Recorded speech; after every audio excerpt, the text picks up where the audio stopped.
Two discounts 10%, 15% are equal to a single discount off అంటున్నారు. రెండు discounts కలిపి ఒకే ఒక డిస్కౌంట్ ఎంతకు సమానం అని అడుగుతున్నారు. ప్రొసీజర్ చేయాలనుకోండి ఈ విధంగా గమనిస్తాం మనం. నార్మల్గా నేను రేషియో మెథడ్లో చేస్తాను. 10% అంటే 1/10. 10 మార్కెట్ ప్రైస్ అయితే discount 1, remaining selling price 9. Market price 10, selling price 9. 15% అంటే 15/100, 5 3s are 5 20s are. Market price 20 అయితే డిస్కౌంట్ 3 పోతే రిమైనింగ్ సెల్లింగ్ ప్రైస్ 17. అలాగే మనము 10 × 20 200, 9 × 17 153. 200కి ఎంత తగ్గించారు? 47.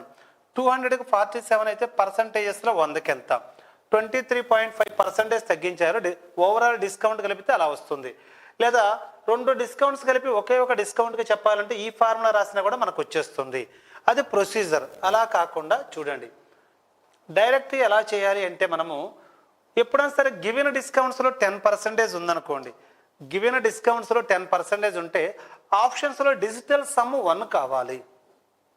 2 + 2 4, 4 + 5 9, 9 మీన్స్ 0, డిజిటల్ సమ్ 0, ఆన్సర్ కాదు. 2 + 3 8, 8 + 5 13, 13 అంటే మనకి ఎంత? 2 + 3 ఎంత? 5, 5 + 5 ఎంత? 10, 10 మీన్స్ ఎంత? 1 వస్తుంది డిజిటల్ సమ్. 100% ఆన్సర్ అదే అవుతుంది. 8 + 2 10, 10 + 1 11, 1 + 1 2, డిజిటల్ సమ్ 2 అవుతుంది కాదు. 5 + 4 9, 9 + 2 11, 11 మీన్స్ 1 + 1 2, అది కూడా ఆన్సర్ కాదు. డిజిటల్ సమ్ మనకి ఎక్కడైతే ఆన్సర్ 1 వస్తుందో అదే అవుతుంది. Option B answer. Next one, second question చూడండి.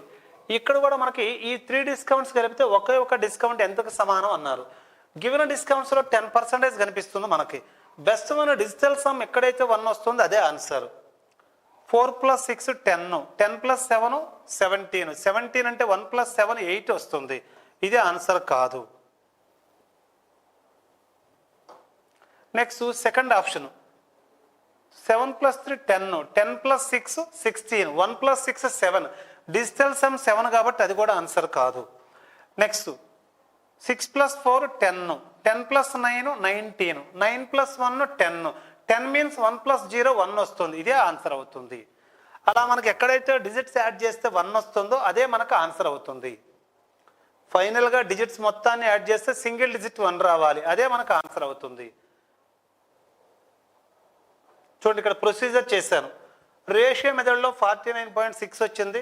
సక్సెస్ రేట్ ప్రకారం మొదట ఈ రెండు డిస్కౌంట్స్ అని కలిపితేనేమో 44, మిగిలిపోయిన 10, అవి రెండు ఫైనల్ చేస్తే 49.6 అలా వచ్చింది. ఇలా ప్రొసీజర్ అయినా చేసుకోవచ్చు.